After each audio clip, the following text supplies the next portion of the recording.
Hi, Carolyn Kearney here at Powell Arts for an artist talk with Johanna Vasicek. Johanna will be in our juried show, which will run from now through May 14th. Johanna, would you introduce us to your two beautiful pieces? Yes. The top one is Fog on the Bogs from Bogs. The bottom one is Acadia's Peace and Tranquility. So I love those titles. So the top one was actually a serendipitous moment that I even got this picture. We went looking for a sunrise. Oh. And we got there and it was completely fogged in. So we decided to just make the best of it and traveled around Bogs and then take pictures and see what we ended up with.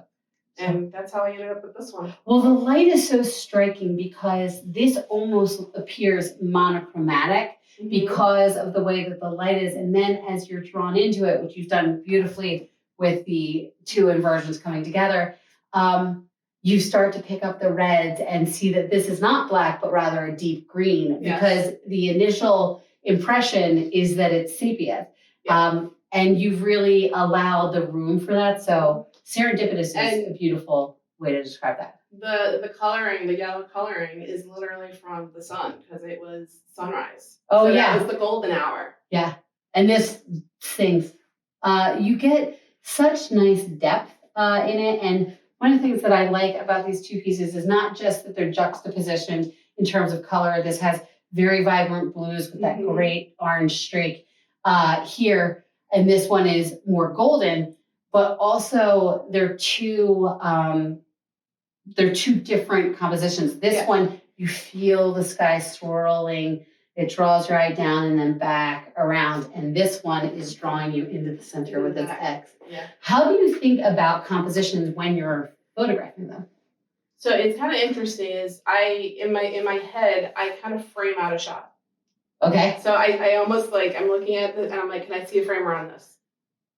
Oh, and if I can see a frame around it, then I'll try to take a picture. And then if it doesn't turn out, I'm like, okay, I guess it wasn't what I thought, and I'll move on. Or if it's close to what I wanted, I'll sit there and I'll play with it. Yeah. Until I figure out the angle, or maybe I want to have this rock or that tree or whatever. A little more into it. What's so funny is that it takes such patience in order to go and nitpick until you get the shot that you want. But it also, photography, because it's about light, you have to do it on a timeline. Yeah. Which I think is interesting. So it's this mix of planning and testing and experimenting and then being I gotta get this done because you don't want to lose the light. And that was kind of the case with this one where we were here for hours. Is this sunset or that is sunrise? Sunset. Okay, so that's a nice juxtaposition too. Yes. It's really beautiful. One of the things that I'm curious about is when you're thinking of photographs, are you thinking of them as a capturing of a moment, or do you take these back and rework them, or is it somewhere in between? It's somewhere in between, I think. Yeah. Yeah, definitely somewhere in between. Can you tell us a little bit more about your process of working after you've gotten the image? After I get the image and the editing and all that. As you mentioned, we have several photographers, but we don't have a ton of photographers, and all photographers, like all artists, I think there's a tendency with photography, because everybody has a camera in their pocket, to think that oh, I know about photography, but it's actually a very, very intricate thing, and every process is different. Yes. And everybody has a different level of detail in their process. And I used to never edit my photos. And then the more I started getting into more finer art type pieces, the more I was starting to see the value in editing and fine tuning some things. Yeah.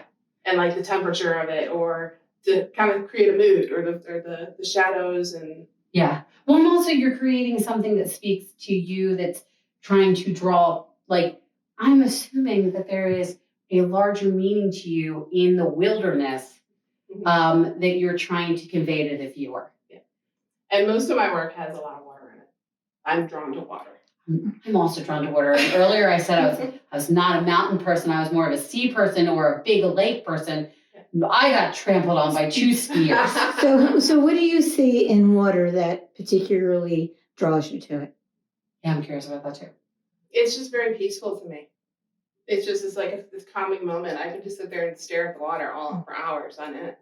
I think Well, it's like the flow of life. Yeah. Well, and also like there is what's funny about water is that it looks solid and smooth, but there's so much depth in it. Yeah. And on the one hand, everybody looks at water and they say water is blue, which is not the case really. A little bit in this one, but definitely not in this one. And so we think we know so much about water, but there's so much unknowable about it as well. Mm-hmm. And also I always, when I think of water and water as an inspiration, I remember that there's a saying that says, what you can slice through water with your hand, but water can carve a rock. Mm-hmm. And I think that that's something that's like very human to want to explore. Yeah. So I also like what you've done in picking up some of the different textures. mhm. In the bottom one, we enter this very textured field, and then it kind of smooths out and smooths up. Yeah. And the top one, we enter this very smooth plane that then becomes textured and even fades as it smooths up. Right. Can Well, you talk a little bit yeah. about, your thinking in each one of how this works compositionally? Yeah, I know on this one, I have a lot of reflections too that I was working with. Yeah. So, and it was you have the mist, and then you have the it's hard to see, and you're not gonna be able to see it on video, obviously, but Yeah. there's this little bit of Yeah. like grasses coming up out of the water. Yeah, you can see like little reeds. And I love the delicateness of that amongst all the other trees and whatnot. Well, what's interesting about this is it's one of the indicators that this is the water and this is the sky, because It's so mirrored. it's so mirrored that if you flipped it over and you're not like right in on it where you can see the depth and perspective, you could almost mistake one for the other. You almost could, because Yeah. it is so smooth here. And there are some ripples in here, and then you can tell the trees are like out of focus a little bit. Yeah, but it's really like Well, with this other one, with the lower one, Acadia. yeah, moving from the very texture to the smooth, and then moving up. The side to side is almost the sandwich composition, with the 2 points These coming two, in. yeah. It's almost like 2 points, 2 triangular points that are coming together. Yeah, it is. It was actually a cove that we were in, so it actually did create that cove. And I think that you're like what I understand you to be saying is like there's almost a feeling of, because they're coming in through the two sides of the piece hugging around you. Yes. And which is how it feels to be in a cove. Yeah. So yeah.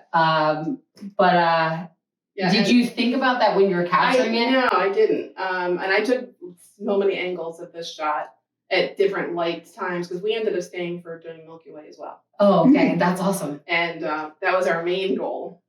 But then we ended up staying here, getting there early and doing sunset.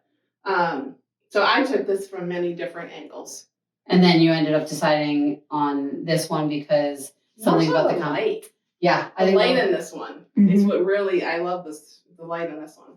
Yeah. And there's something about it because of the way it hugs around that makes it feel like a swirl, which is, I think, really kind of draws your eye around it. Well, yeah. And I think an angle that we feel a lot when we're in a place like this, but that we don't necessarily see in composition. It's almost like coziness. Yeah. It feels large and expansive, like it goes so far back, but it also feels like it's gathering you forward. Yeah. So these pieces are absolutely beautiful. There's so much nuance and detail in it. And to really see the light, you have to see them in person. So we hope that you'll come see them during our jewelry show from now through May 14th. Thank you so much, Johanna. Thank you.